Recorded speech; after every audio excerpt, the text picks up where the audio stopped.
우리가 10계명이 이제 끝났습니다. 10계명이 끝났고 이제 그 뒤 주기도문 하기 전에 82문부터 88문까지 아주 중요한 부분입니다. 그래서 믿음과 회개가 무엇이고 은혜의 수단들이 무엇인가에 대한 질문들이 지금 나오고 있는데요. 우리가 10계명을 쭉 하면서 여러분 우리가 10계명 하나하나를 해나가면서 이 계명이 단순히 도적질하지 말라 해서 그치는 것이 아니고 단순히 살인하지 말라 여기에서 그치는 것이 아니라 하나님이 원하시는 그 포괄적이고도 하나님이 원하시는 그 온전함, 그 거룩함이 참 우리가 제대로 지켜낼 수 없는 것이다. 이런 생각을 또 하게 됩니다. 우리가 죄가 아니라고 생각했던 것들조차도 하나님께서 기뻐하시는 것이 아니라는 것을 우리가 생각하면서 이것들을 우리가 살아낼 수 있을까?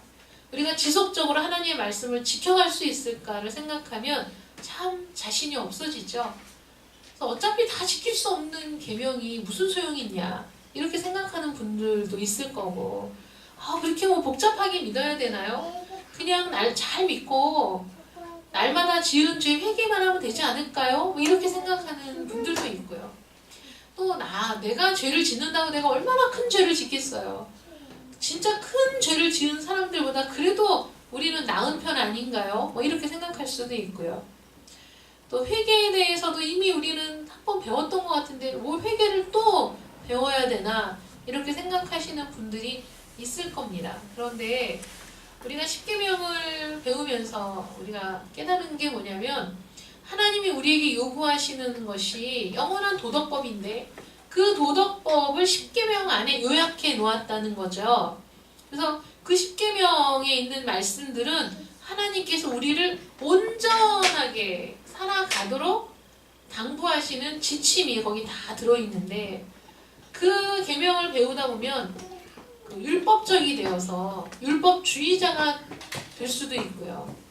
또 이건 내가 도저히 불가능해 라고 생각하고 지레 포기하는 사람들이 있는데 우리 지금 이제 82문부터 88문까지는 그러한 우리의 연약함, 자칫하면 율법주의로 흐를 수 있고 자칫하면 포기하고 방관하게 되는 이런 양극단의 폐단을 줄이고 하나님의 말씀대로 살아가기 위한 방편들을 하나님이 우리에게 또 제공해 주셨다는 것을 이 질문들을 통해서 또 배워나가게 되는 겁니다. 하나님께서 특별히 베푸신 은혜의 수단들이 뭐가 있을까? 우리가 하나님의 말씀을 붙잡고 그 말씀을 준행하도록 돕는 은혜의 수단들은 어떤 것이 있을까를 우리가 한번 살펴보도록 하겠습니다. 그래서 나는 할 수 없다. 나는 하나님 말씀대로 살기가 너무 힘들고 나는 불가능해 라는 그 좌절을 넘어서 그럼에도 불구하고 우리를 도우시는 하나님의 은혜를 갈망하도록 이끄는 질문들이 이제부터 시작이 되는 거예요. 계명을 지키고자 할 때에는 좌절을 경험하게 되죠. 그러면 계명을 지켜야만 구원을 받는가? 어떻습니까 여러분? 계명을 지켜야만 구원을 받습니까? 아니요. 네, 그거는 아니죠. 계명을 지켜야만 구원받는 건 아닙니다. 그러나 구원받은 신자들은 방종하지 않는다는 거예요. 우리가 말씀을 온전히 준행하지 못한다고 해서 하나님의 말씀대로 살기를 포기하거나 또는 오히려 좌절하고 나는 몰라 내 멋대로 살 거야 하고 자기 자신의 삶을 방종하지 않는 것이 정말 구원받은 신자라는 거예요. 그리고 또 하나는 하나님이 나를 너무 사랑하시기 때문에 나를 사랑하신 하나님을 내가 사랑해. 그래서 우리 마음속에 기꺼이 순종하고자 하는 마음이 계속해서 드는 거예요. 실패하지만 잘 못하지만 여전히 많은 부분에서 나는 하나님의 그 말씀대로 살아내지 못하지만은 그래도 내가 하나님을 사랑하기 때문에 하나님이 나를 사랑하신다는 것을 내가 너무 잘 알기 때문에 그래도 조금씩이라도 나는 하나님을 기쁘시게 하고 싶고 그래서 하나님 그 말씀에 순종하고자 하는 마음이 생기는데 하나님이 우리에게 그 마음을 지속적으로 가질 수 있도록 이제 도와주신다는 거예요. 우리의 힘만으로는 불가능하기 때문에.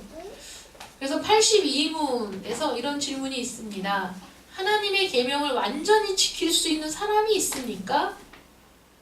하나님의 계명을 완전히 지킬 수 있는 사람이 있나요? 대답이 이겁니다. 함께 읽겠습니다. 시작. 타락한 후로부터 사람이 자기 힘만으로는 이 생에서 완전히 지킬 수 없으며 하나님의 계명을 생각과 말과 행동으로 날마다 범할 뿐입니다. 네. 그래서 이걸 죄라고 하죠. 이걸 죄라고 하는 거예요. 하나님의 계명을 지키지 못해요. 우리 하나님이 기뻐하시지 않는 생각과 말과 행동이 다 죄라는 거예요. 그러니까 사람이 생각하는 것, 말하는 것, 행동하는 것이 사실은 거의 모두가 죄라고 보면 되죠. 그래서 오늘 우리가 함께 처음에 읽었던 말씀, 전도서 7장 20절 말씀, 선을 행하고 전혀 죄를 범하지 아니하는 의인은 세상에 없다는 거예요. 없습니다. 요한일서 1장 8절 10절에도 이렇게 기록하고 있습니다. 함께 읽겠습니다. 시작. 만일 우리가 죄가 없다고 말하며 스스로 속이고 또 진리가 우리 속에 있지 아니할 것이요 만일 우리가 범죄하지 아니하였다 하면 하나님을 거짓말하는 이로 만드는 것이니 또한 그의 말씀이 우리 속에 있지 아니하니라. 우리가 나는 죄가 없는 사람이야 이렇게 얘기하면 우리 스스로를 속이는 것이고 진리가 우리 속에 없는 사람이라는 거예요. 또 우리가 범죄하지 아니하였다라고 얘기한다면 하나님을 거짓말하는 이로 만드는 거라는 거예요. 하나님의 그 완전에 도달할 수 있는 의인은 한 사람도 없는 거예요. 모든 사람이 죄를 지었기 때문에. 이런 상황을 갈라디아서 5장 17절은 이렇게 얘기합니다. 함께 읽겠습니다. 육체의 소욕은 성령을 거스르고 성령은 육체를 거스르나니 이 둘이 서로 대적하므로 너희가 원하는 것을 하지 못하게 하려 함이니라. 아멘. 아멘. 우리 안에 있는 부패한 이 심성 가운데서 나오는 모든 것들, 그 육체의 소욕은 성령을 거스릅니다. 성령의 소욕과는 정반대예요. 그러므로 성령을 받은 우리 안에 그 분쟁이 일어나요. 성령을 받기 전에는 그런 분쟁이 없지만 성령을 받고 나면 성령의 소욕은 우리를 하나님의 말씀대로 하나님의 뜻대로 이끌고 가는데 이 육체의 소욕은 아닌 거죠. 싫은 거죠. 그러니까 이 우리 안에서 갈등이 일어나고 우리 안에서 싸움이 일어나는 거예요. 육체의 소욕과 성령의 수욕이 서로를 대적하기 때문에 분쟁이 일어나거든요. 그러므로 주님을 믿는 사람이 나 교회 다니면 편안해. 교회 다니면 왠지 마음이 좋아. 이거는 그냥 종교인이고요. 정말 성령을 받으면 마음에서 투쟁이 일어나는 거예요. 말씀대로 순종하고자 할 때 육체의 소욕은 그것을 막고 육체의 소욕이 우리를 끌고 가려고 하면 성령께서 그것을 못하게 하시고 이러면서 끊임없이 분쟁이 일어나거든요. 창세기 6장 5절 여호와께서 사람의 죄악이 세상에 가득함과 그의 마음으로 생각하는 모든 계획이 항상 악할 뿐임을 보시고 심판을 결심하신 거거든요. 모든 계획이 항상 악해. 우리의 마음으로 생각하는 모든 것이 악한 거예요. 선한 것을 생각하는 것, 그 선함이 하나님 보시기엔 더러운 옷과 같은 거예요. 정말 보잘것없는 거예요. 로마서 3장 9절부터 12절 말씀 우리 함께 읽겠습니다. 시작. 그러면 어떠하냐? 우리는 나으냐? 결코 아니라. 유대인이나 헬라인이나 다 죄 아래에 있다고 우리가 이미 선언하였느니라. 기록된 바 의인은 없나니 하나도 없으며 깨닫는 자도 없고 하나님을 찾는 자도 없고 다 치우쳐 함께 무익하게 되고 선을 행하는 자는 없나니 하나도 없다. 아멘. 로마서의 이 말씀을 통해서 우리의 실상을 고발하고 있는 거죠.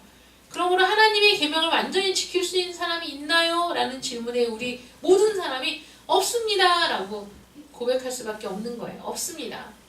그러면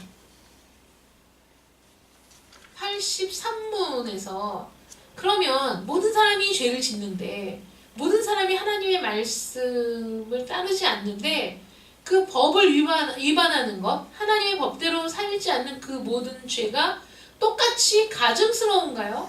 모든 죄가 똑같습니까? 라고 묻는 거예요. 그럼 어떻게 생각하세요? 우리는 모두 죄인인데 우리가 짓는 모든 죄의 그 중량이 다 똑같을까요? 아니면 하나님이 보시기에 더 분노할 만한 죄가 있는 것일까요? 여기에 대한 답은 이겁니다. 함께 읽겠습니다. 시작. 어떤 죄는 그 자체로 그리고 죄를 가중시키는 몇몇 이유 때문에 하나님이 보시기에 다른 죄들보다 더 가증스럽습니다. 그러니까 더 하나님이 미워하시는 죄가 있다는 거예요. 하나님이 더 분노하시는 죄가 분명히 있습니다.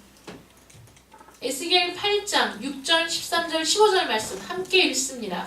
그가 또 내게 이르시되 인자야 이스라엘 족속이 행하는 일을 보느냐 그들이 여기에서 크게 가증한 일을 행하여 나로 내 성소를 멀리 떠나게 하느니라.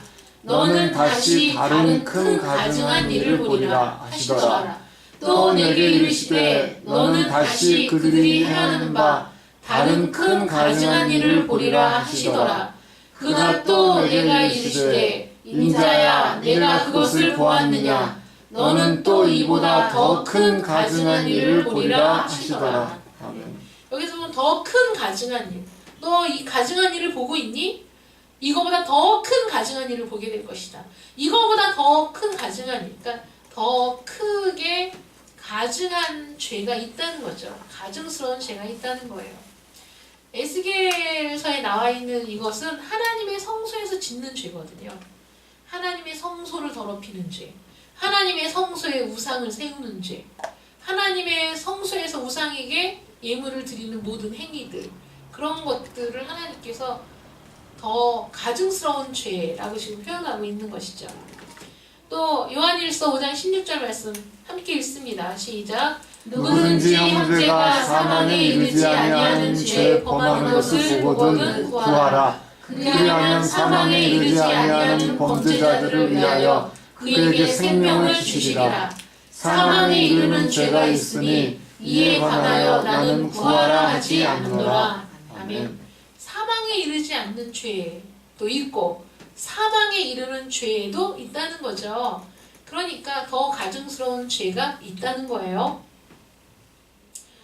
시편 78편 17절, 32절, 56절 말씀입니다. 쭉 읽습니다. 시작. 그들은 계속해서 하나님께 범죄하여 메마른 땅에서 지존자를 배반하였도다.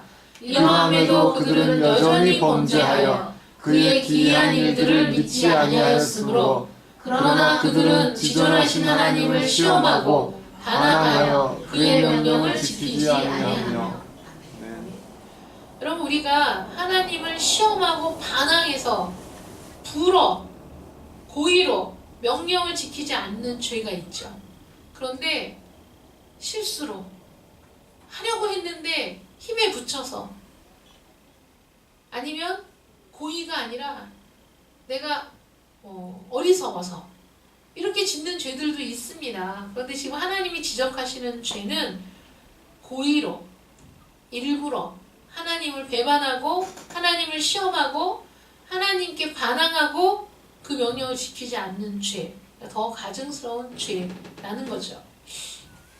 그래서 죄의 정의를 보면요, 하나님의 법을 위반하거나 하나님의 법을 순종함에 조금이라도 부족한 것 죄라고 하나님이 규정하셨어요. 하나님의 법을 위반하는 건 다 죄입니다. 하나님의 법에 순종함에 있어서 부족한 것도 죄입니다. 왜냐하면 하나님 우리 마음, 숨은 동기까지도 다 보시는 분이기 때문에 행동은 그럴싸한데 마음의 숨은 동기가 악할 때 다 죄죠. 우리는 사람이 그런 마음으로 하는지 안 하는지 모를 때가 많지만 하나님은 아시기 때문에 그러므로 의인은 없나니 하나도 없다 이렇게 말씀하시는 거예요. 그런데 이 죄를 악화시키는 경우가 있다는 거예요. 더 큰 죄, 가중죄. 여러분 우리가 교통사고도 가중처벌되는 경제사범이나 교통사고나 이런 죄들을 볼 때 경범죄도 있고 중범죄도 있고 가중처벌되는 죄들이 있지 않습니까? 죄를 악화시키는 경우는 어떤 거냐면 범죄하는 사람이 누구냐에 따라 틀리다는 거예요. 그러니까 알만한 자들이 짓는 죄는 가중처벌 대상입니다. 여러분 하나님을 알지 못하는 자가 죄를 짓는 것과 하나님을 알고 믿는다고 하면서 뻔뻔하게 죄를 짓는 것과는 차이가 있지 않겠어요? 아니면 하나님의 이름을 사칭한다든가 하나님의 이름을 빌미로 자신의 탐욕을 채우는 이런 죄들은 가중돼 있는 죄라고 생각해요. 이건 하나님이 보실 때 더 가증스러운 죄예요. 에스겔 선지자에게 야, 너 가증한 일을 보느냐? 이보다 더 큰 가증한 일, 이보다 더 큰 죄에 해당하는 거죠. 그리고 피해를 입은 사람이 누구인가에 따라서 또 가중 처벌이 되는 거예요. 피해를 입은 사람이 누구냐? 연약한 성도에게 죄를 짓는 경우. 우리가 이럴 때 어떻게 된다고요? 연자맷돌을 쥐고 바다에 빠지는 게 훨씬 낫다 이렇게 얘기할 정도로 그러시죠. 그 다음에 범죄의 성격과 특징에 따라서 가중 처벌이 되는데요. 지은 죄를 반복해서 짓는 경우에, 이 지은 죄를 반복해서 짓는 경우, 회개하고 또 죄 짓고 회개하고 또 죄 짓고 하는 것은 하나님을 기만하고 시험하는 행위입니다. 참된 회개는 자신이 얼마나 큰 죄를 하나님 앞에 지었는가를 가슴 아파하고 자기 자신이 너무 밉고 내가 왜 이런 죄를 지었을까 너무 가슴이 아파서 그 죄를 또 다시 짓는 일은 많지 않습니다. 그런데 천연덕스럽게 죄 짓고 또 반복하고 또 반복하고. 여러분, 우리가 우발적으로 살인을 한 것과 치밀하게 계획해서 살인한 거는 엄연히 죄가 다르잖아요. 한 생명을 앗은 죄가 동일하지 않습니다. 그래서 지은 죄를 반복해서 짓는 경우에 가중된다는 거예요, 죄가. 그리고 때와 장소에 따라서 가중됩니다. 주일에 죄 짓는 거 또는 공적 예배를 드리는 곳에서 죄를 짓는 경우, 이런 것들은 하나님이 더 가증하게 여기는 죄라는 거죠. 이스라엘 사람들이 자기 집에서도 죄를 지었지만 하나님의 성소에서도 죄를 지었어요. 유다가 멸망하기 직전에는요, 하나님의 성전 안에 우상의 제단을 만들었어요. 그래서 그 우상의 제단에 떡을 갖다 해서 바치는데 집에서 아이들은 장작을 구해오고 여자들은 떡을 빚어서 떡을 굽고 남자들은 갖다가 성전 안에 있는 우상의 제단에 떡을 갖다 바치는 온 가족이 합심해서 엄청난 죄를 짓는 일을 했어요. 집에서도 지었고 그 우상을 위해 나무를 해오면서도 죄를 지었지만 가장 큰 죄는 성전 안에 우상을 세우고 거기에다 분향하고 거기에다 제물을 드린 거예요. 그런 죄를 하나님께서 더 가증한 죄, 더 큰 죄. 야, 이스라엘이 우상 숭배하는 가증한 일을 보고 있니? 놀라지 마. 더 가증한 일을 보게 될 거야. 더 가증한 일. 밖에서 산당에서 섬기던 우상들을 끌어다가 하나님을 섬기는 성전 안에 그 우상들을 세우고 거기에서 예배하는 그런 말도 안 되는 짓을 한 거죠. 유다 백성들이. 이런 죄들은 죄를 악화시키는, 죄를 가중시키는 경우가 되겠습니다. 그래서 하나님 앞에서 더 큰 죄인이 될 수 있다는 것을 깨닫고 항상 두렵고 떨림으로 하나님 앞에서 우리가 살아가야 된다는 거예요. 그러면 84문에서는 이런 질문입니다. 모든 죄는 무슨 대가를 받아 마땅한가요?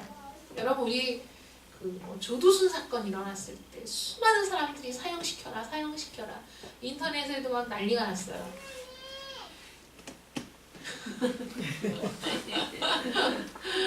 소리가 너무 예뻐갖고 이 밖에까지. 그런 사람들에 대한 우리 국민들의 분노, 이제 그거는 뭐 법정에서 다루어져야 될 일이지만 일단은 분노가, 우리 모든 국민들이 동일한 감정, 저런 인간은 죽어야 돼 이런 생각이 막 들지 않습니까? 그런 그 죄에 대해서 우리는 대가를 치러야 된다 이렇게 생각하고 있죠. 그렇지 않습니까, 여러분? 죄를 지었으면 대가를 치러야지, 이게 우리가 모두 공통적으로 생각하고 있는 거예요. 그럼 하나님 앞에 지은 모든 죄는 당연히 대가를 받아 마땅하지 않습니까? 하나님은 우리를 사랑하신 분이고 하나님은 우리를 창조하신 분이시고 하나님은 끊임없이 우리를 참아주신 분인데 그 하나님을 끝까지 배반하고 끝까지 하나님을 무시하고 끝까지 하나님의 사랑을 거절하고 하나님의 모든 법도를 무시하고 반항하고 고의로 불순종을 선택한 모든 사람들은 당연히 대가를 받아야 되겠죠. 어떤 대가입니까? 모든 죄는 하나님의 진노와 저주를 받아 마땅합니다. 이 세상, 이 생과 오는 세상 모두에서 하나님의 진노와 저주를 받아 마땅하다는 거죠. 갈라디아서 3장 10절 말씀 함께 읽겠습니다. 시작. 무릇 율법 행위에 속한 자들은 저주 아래에 있나니 기록된 바 누구든지 율법책에 기록된 대로 모든 일을 항상 행하지 아니하는 자는 저주 아래에 있는 자라 하였습니다. 아멘. 저주 아래에 있는 자예요. 하나님의 진노와 저주 아래에 있는 자. 어떤 자가요? 율법책에 기록된 대로 모든 일을 항상 행하지 아니하는 자. 여러분 이 말이 굉장히 힘든 말이에요. 항상 행하지 아니하는 자. 여러분 어쩌다 한번 좋은 일 할 수 있어요. 어쩌다 한번 착한 일도 할 수 있어요. 그런데 항상 하는 건 쉽습니까? 어렵습니까? 항상 하기는 어려운 거예요. 여러분 옳은 일을 해야 된다고 우리는 누구나 생각하는데 옳은 일을 지속적으로 하는 게 쉽습니까? 어렵습니다. 우리가 편하게 생각하는 거, 우리가 쉽게 생각하는 건 거의 대부분은 옳지 않은 일들이에요.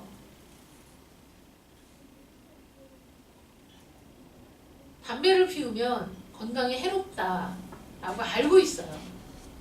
그리고 담뱃갑에는 흡연은 건강에 치명적인 질병을 발생시킬 수 있다는 그 문구가 들어가게 돼 있죠. 아마 그런 문구가 들어있고 또 담배를 많이 피운 사람의 여러 가지 그 사진 같은 것도 보여주기도 하고 이러잖아요.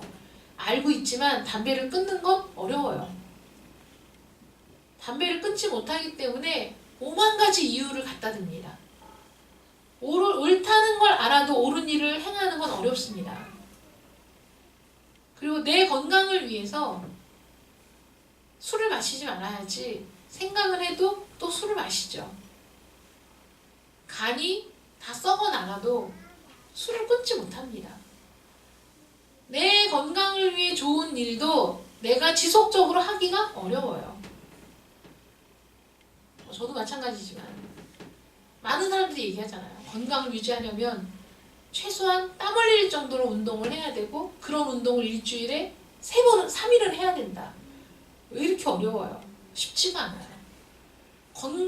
건강은 좋아하지만 건강을 위해서는 내가 그 일을 지속적으로 하기가 어려운 거예요. 옳은 일도 마찬가지죠.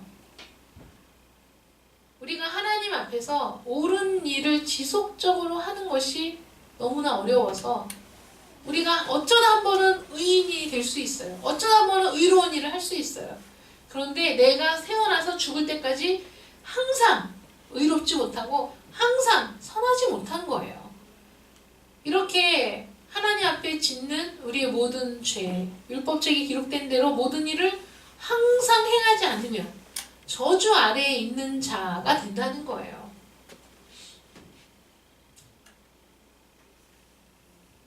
마태복음 25장 41절 함께 읽겠습니다. 시작. 또 왼편에 있는 자들에게 이르시되 저주를 받은 자들아 나를 떠나 마귀와 그 사자들을 위하여 예비된 영원한 불에 들어가라.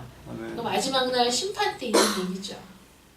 왼편에 있는 자들, 예수님을 믿지 않은 자들, 예수님을 거절한 모든 자들에게 저주를 받은 자들아 이렇게 표현하시죠. 이제 나를 떠나서 마귀와 그 사자들을 위해 예비된 영원한 불에 들어가라. 영원한 불못에 들어가게 되는 겁니다. 죄의 값이 이거라는 거예요. 그러므로 나의 부족함과 연약함으로 어떻게 이런 죄를 피할 수 있을지, 만약에 하나님 말씀대로 율법을 지키지 않아 하나님 말씀을 지키지 않는 자들은 하나님의 진노와 저주 아래에 있는 것이고 항상 그 일을 행하지 않는다면 나는 하나님의 진노를 피할 길이 없는 자다라고 우리가 배웠을 때 우리는 어떻게 생각해야 되냐면, 야, 나는 그거 못하는 사람인데, 나는 이거 불가능한 사람인데, 내 이 부족함과 연약함으로 어떻게 내가 하나님의 말씀을 지켜나갈 수 있을까? 나는 불가능한데 어떻게 이런 죄를 피할 수 있을까를 평생 고민해야 돼요. 몰라, 나는 안 되니까 몰라 나는 그냥 이대로 살다 죽을 거야, 이런 자세가 아니고, 하나님, 나는 정말 이거 불가능한데, 아시잖아요. 끊임없이 내 안에서 성령의 소욕과 육체의 소욕이 부딪히면서 나는 때로는 성령의 소욕을 무시하고 육체의 소욕을 따라 살 때가 많이 있는데, 어떻게 하면 이렇게 안 살고 말씀대로 살 수 있습니까? 어떻게 하면 내가 죄를 짓는 일을 피할 수 있겠습니까? 라고 하나님 앞에 우리의 그 고뇌를 토로하면서 오직 주님께서 주시는 은혜와 평안을 간구해야 돼요. 하나님의 은혜를 간구하며 살아야 돼요. 나는 이런 사람인데 하나님, 나를 좀 붙잡아 주세요. 나를 좀 붙잡아 주셔서 하나님의 뜻대로 살아갈 수 있도록 나를 좀 도와주세요 하고 하나님의 은혜에 우리가 매달려야 한다는 것이죠. 그래서 성경 말씀, 계명을 통해서 우리는 완전히 지킬 수 없다는 것을 깨닫게 돼요. 우리는 완전히 지킬 수 없지. 어떻게 해도 나는 이걸 다 지킬 수 없어. 정말 큰일 났네. 그래서 자기 죄로 인해서 비참함을 발견하는 거예요. 나는 어떤 수를 써도 나는 이 하나님의 기준에 도달할 수가 없구나. 나는 아무리 애를 써도 하나님의 기준에 다가갈 수가 없구나. 라는 그 비참함을 발견하게 되는 거예요. 근데 하나님의 은혜는 이런 비참함을 깨달은 사람에게 임하는 거예요. 이런 비참함의 상태에 빠져서 하나님께 도움의 요청을 하는 자들에게 하나님의 은혜가 주어지는 겁니다. 자, 하나님의 말씀, 계명을 통해서 우리가 완전히 지킬 수 없음을 깨닫는 건 뭐냐면, 이 계명이 우리의 생각과 말과 행동에 있어서 완벽을 요구하는 거예요. 완전을 요구하는 거예요. 완전한 거룩을 요구하시는 거예요. 그러니까 당연히 우리는 완전히 지킬 수 없다고 절망하게 되는 거거든요. 그래서 그 계명이, 우리가 십계명을 쭉 보면서, 야, 내가 이거 죄라고 생각도 안 했는데 이거 다 죄구나. 탐식도 죄, 과식도 죄, 또 다른 내가 자족하지 못하는 것도 죄, 다 우리의 그 몸과 근육과 뼈와 신경과 세포와 마음까지 다 낱낱이 다 분해해가지고 이 계명 앞에서 우리의 모든 것이 죄라는 것을 깨닫게 되고, 이런 내가 어떻게 하나님의 말씀을 완벽하게 지킬 수 있을까? 불가능하다라고 깨닫게 될 때에 우리는 뭘 바라보게 되냐면, 나는 불가능하기 때문에, 나는 그 상태를 벗어날 힘이 없다는 것을 알기 때문에 이렇게 되는 거예요. 나를 위해 이 엄청난 율법을 완벽하게 모두 만족시키신 나의 유일한 소망이신 그리스도를 바라보게 된다는 거죠. 우리는 불가능하잖아요. 못하잖아요. 여러분, 저와 여러분은 안 되잖아요. 말씀을 완벽하게 지키는 거 못하잖아. 나를 위해 좋은 걸, 좋다는 걸 알아도 못하는 우리가 하나님의 말씀을 완벽하게 어떻게 그 요구를 충족시킬 수 있겠습니까? 말씀에 깊이 들어가면 들어갈수록 다 죄뿐임을 발견하게 되는 이 나의 비참한 상태를 그대로 가지고 주님 앞에 나아갔을 때 주님이 이렇게 말씀하시는 거죠. 걱정하지 마라. 내가 다 이루었다. 이렇게 말씀하시는 거예요. 하나님의 그 완벽한 요구, 하나님의 계명을 온전하게 지켜내신 우리 주님께서 하나님 앞에서 우리의 부족함을 가려주시는 거예요. 우리의 연약함을 가려주시는 거예요. 하나님의 진노가 우리 위에 오려고 할 때 주님이, 아버지, 제가 다 지켰습니다. 제가 아버지의 공의를 만족시켜드리지 않았습니까? 그러니까 불쌍히 여겨주세요. 은혜를 베풀어주세요. 하고 우리와 하나님 사이에서 지금도 중보의 기도를 드리고 계시다는 거죠. 그래서 우리는 말씀을 알면 알수록 우리의 부족함을 깨달으면 깨달을수록 더욱 나의 유일한 소망이 예수 그리스도이심을 고백하게 된다는 거예요. 그래서 우리 교회 이름이 오직 예수 교회잖아요. 오직 예수 그리스도의 도우심을 힘입고 오직 예수 외에는 우리에게 소망이 없음을 고백하는 저와 여러분 되시기를 축원합니다. 아멘. 기도하겠습니다. 사랑의 하나님 감사합니다. 하나님께서 우리에게 주신 모든 율법은 우리를 온전케 하는 것이고 우리를 소성케 하는 것이고 우리의 영혼을 만족케 하는 것이고 우리를 새롭게 하는 그러한 것이지만 이 말씀이 너무나 좋고 이 말씀이 너무나 아름답고 그 말씀이 우리에게 그러한 은혜와 능력을 주신다는 것을 알고 있으면서도 여전히 우리는 말씀에 순종하지 못하고 여전히 우리는 그 말씀에 굴복하지 못하고 말씀대로 살아내지도 못합니다. 말씀을 알면 알수록 내 자신이 왜 이렇게 미운지, 왜 나를 이토록 사랑하시는 하나님의 마음을 아프게만 하는 건지 우리 자신의 이 허물과 죄를 하나님 앞에 슬퍼합니다. 괴롭습니다. 하나님의 뜻대로 살고 싶습니다. 그런데 여전히 우리는 실패하고 넘어집니다. 우리가 이렇게 우리의 연약함을 깨달을수록 우리의 부족함을 깨달을수록 우리 주 예수 그리스도의 은혜가 우리에게 소망이 됩니다. 우리 주님이 우리를 위해 하신 일들이 나에게 소망이 되고 기쁨이 됩니다. 우리 주님께서 온전히 이루어 주셨습니다. 우리 주님께서 온전한 순종을 하셨습니다. 완벽하게 율법을 지켜내셨습니다. 그러므로 우리 주님의 뒤를 따라 하나님께로 나아갈 길을 얻게 되었습니다. 하나님, 여전히 부족한 가운데 우리 주님을 나의 유일한 소망이요 나의 유일한 구원자로 믿고 나아가는 이 길 속에서 여전히 부족하나 말씀을 더욱 사모하고 여전히 실수하고 넘어지나 그 말씀을 따라 살기를 기뻐하고 그 길을 끝까지 걸어가는 저희들 되게 하여 주시옵소서. 아멘. 이 외에도 우리에게 주신 은혜의 수단들에 대해 우리가 남은 시간 또 배우게 될 때 그 은혜의 수단들을 통하여서 우리가 더욱 하나님 앞으로 가까이 나아가는 그 길 가운데 있음을 기뻐하며 즐거워하며 하나님과 동행하는 우리 모든 성도들이 되게 하여 주시옵소서. 아멘. 예수님의 이름으로 기도드립니다. 아멘. 아멘.